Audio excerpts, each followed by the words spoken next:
Salam sejahtera. Assalamualaikum warahmatullahi wabarakatuh. Yang terhormat kepada Bapak Tasbir Efkar, di sini kami dari kelompok 5 kelas 4B akan mempresentasikan materi mengenai titrasi argentometri. Selanjutnya, izin memperkenalkan anggota kelompok kami. Yang pertama, Putri Anggun Maisitoh dengan NPM 21130230044. Kemudian ada saya sendiri, Hasna Hafifah dengan NPM 21130230032. Kemudian Bella Puspita dengan NPM 21130230052. Dan Lutfia Dwi Putri dengan NPM 21130230054. Adapun subtopik yang akan kami bahas mengenai titrasi argentometri, metode argentometri, dan juga percobaan argentometri. Untuk yang pertama akan dibahas oleh saya sendiri, yaitu titrasi argentometri. Jadi titrasi argentometri ini adalah titrasi dengan menggunakan perak nitrat sebagai titran, di mana akan terbentuk garam perak yang sukar larut. Argentum nitrat dengan garam halogenida akan membentuk endapan argentum halogenida atau AgX, dan reaksi NaX plus AgNO3 menghasilkan AgX plus NaNO3X atau sama dengan halogenida. Kemudian dalam metode argentometri ini terdapat 4 metode yang dikembangkan, yaitu yang pertama metode Mohr, yang kedua Volhard, kemudian Fajans, dan Leibig.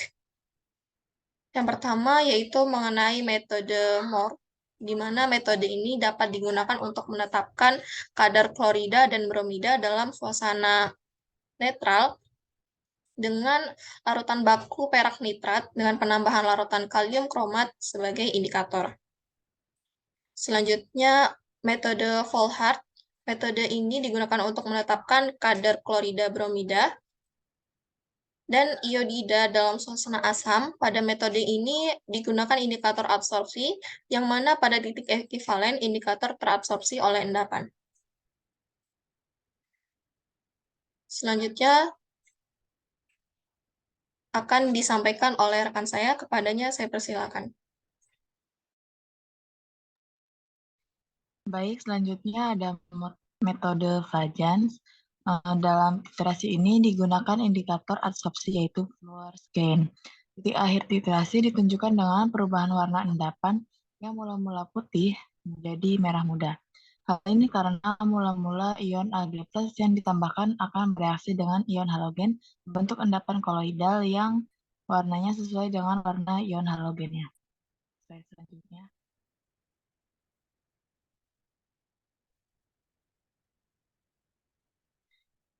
Lalu ada metode Leibig. Pada metode ini, titik akhir titrasinya tidak ditentukan dengan indikator, akan tetapi ditunjukkan dengan terjadinya kekeruhan. Ketika larutan perak nitrat ditambahkan kepada larutan alkali sianida, akan terbentuk endapan putih. Tapi pada pengkocokan akan larut kembali karena terbentuk kompleks sianida yang stabil dan larut. Baik, selanjutnya. Lalu di sini ada percobaan argentometri. Alat dan bahan yang dipakai yaitu gelas kimia, buret, corong, labu Erlenmeyer, gelas ukur, statif, dan klem. Lalu ada bahannya yaitu AgNO3 50 ml, Aquades, NaCl 250,3 gram, dan K2CrO4 5%. Lalu ada prosedur kerjanya yaitu yang pertama pembuatan larutan baku AgNO3 0,1 N. Yang pertama menimbang dengan teliti 11-12 gram AgNO3 murni dalam cawan. Kemudian panaskan dalam oven pada suhu 100-110 derajat Celcius selama 1 jam. Kemudian didinginkan dalam desikator. Lalu timbang dengan teliti AgNO3 yang telah didinginkan sebanyak 8,5 gram dengan memakai botol timbang. Langkah selanjutnya pindahkan ke dalam gelas piala dan dilarutkan dengan 50 ml air suling atau Aquades. lalu diaduk hingga homogen. Kemudian pindahkan ke dalam labu ukur 500 ml dan tambahkan aquades sampai tanda batas. Terus langkah terakhir, pindahkan dalam botol yang telah diberi etiket. Slide selanjutnya akan dijelaskan oleh kawan saya, kepadanya dipersilahkan. Baik, saya akan melanjutkan. Selanjutnya, pembakuan larutan AgNO3N dengan NaCl. Yang pertama, ditimbang 4 gram NaCl murni dalam gelas arloji, kemudian dikeringkan dalam oven pada suhu 105 sampai 110 derajat Celcius selama 2 jam. Setelah di oven, didinginkan dalam desikator hingga suhunya sama dengan suhu udara luar. Lalu ditimbang dengan teliti 2,92 gram NaCl dengan memakai botol timbang. Kemudian dipindahkan dalam labu ukur 500 ml melalui corong. Setelah itu, botol timbang dibilas dengan air suling hingga bersih, lalu hasil bilasan dimasukkan ke dalam labu ukur, dikocok hingga homogen. Diencerkan dengan air suling sampai volume larutan 500 ml sambil dikocok hingga homogen.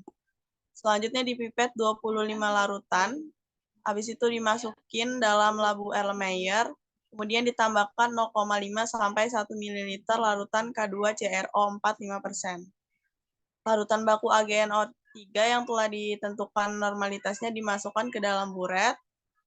Setelah itu titrasi dengan NaCl yang berada dalam labu Erlenmeyer dengan larutan AgNO3 sambil dikocok. Langkah selanjutnya, pembakuan larutan AgNO3N dengan NaCl. Next. Selanjutnya penentuan kadar NaCl. Yang pertama, menimbang 250 mg zat uji, kemudian dilarutkan dalam labu Erlenmeyer dengan 10 ml air suling, tambahkan indikator K2CrO4 5% 3 tetes, dan titrasi dengan larutan baku AgNO3 0,1 N sampai terbentuk endapan kemerah-merahan.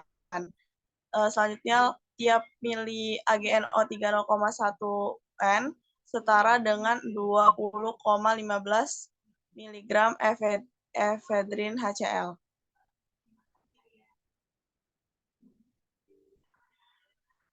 Langkah selanjutnya percobaan titrasi argentometri. Yang pertama, siapkan alat dan bahan yang akan digunakan. Kemudian pasang buret ke statif. Isi buret dengan larutan baku AgNO3 0,10 N sampai tanda batas, lalu tutup dengan aluminium foil. Kemudian timbang 250,3 mg serbuk NaCl, lalu masukkan ke dalam labu Erlenmeyer. Kemudian larutkan dengan 10 ml air. Selanjutnya, tambahkan indikator K2CrO4 5% sebanyak 5 tetes ke dalam labu Erlenmeyer. Titrasi larutan tersebut dengan larutan baku AgNO3 0,1019 N sampai terbentuk endapan kemerah-merahan. Lalu perhatikan volume titrannya dan hitung kadarnya. Baik, pemaparan materi selanjutnya akan disampaikan oleh rekan saya. Baik, selanjutnya ada tabel pengamatan. Tabel pengamatan dari kelompok 1 menghasilkan berat sampelnya itu 250 mg dengan volume titrannya 41,5 ml. Kelompok 2 menghasilkan berat sampelnya 250,3 mg dengan volume titrannya 42,5 ml. Kelompok 3 menghasilkan berat sampel sebanyak 250,2 mg dengan volume titrannya 41,2 ml. Dengan kelompok 4 menghasilkan berat sampel sebanyak 250,2 mg dengan volume titrannya 35,5 ml. Reaksinya yaitu NaCl ditambah AgNO3 menghasilkan AgCl ditambah NaO3 yang berupa endapan putih, dengan 2 AgNO3 ditambah K2CrO4 menghasilkan Ag2CrO4 ditambah 2 KNO yang berupa endapan merah. Selanjutnya ada perhitungan dari masing-masing kelompok.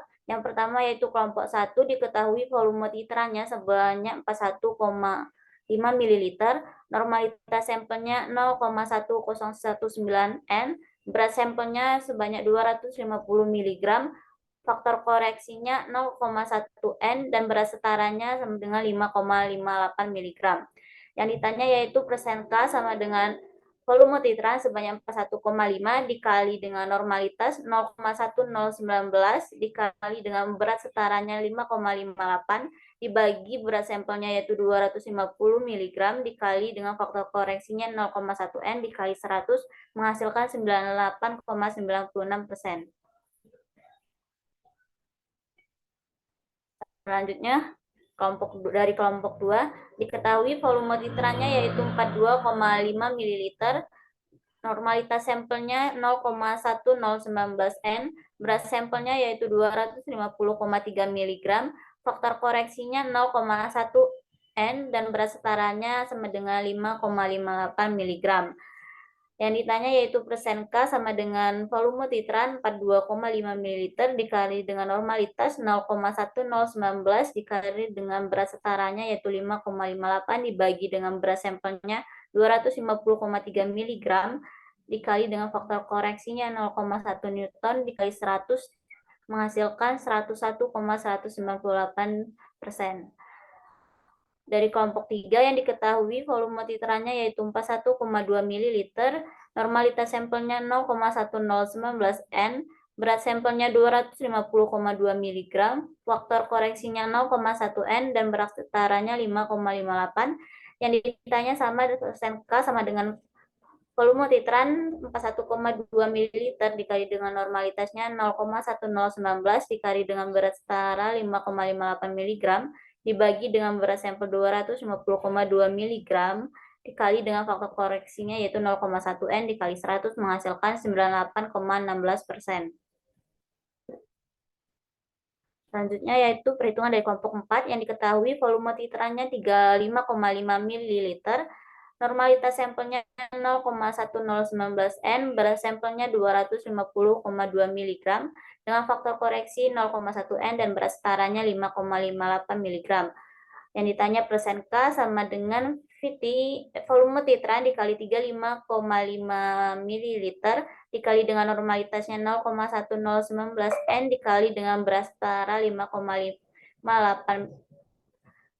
mg dibagi dengan berat sampel 250,2 mg dikali dengan faktor koreksi 0,1 N dikali 100% menghasilkan 84,58%. Baik, saya kembalikan ke moderator.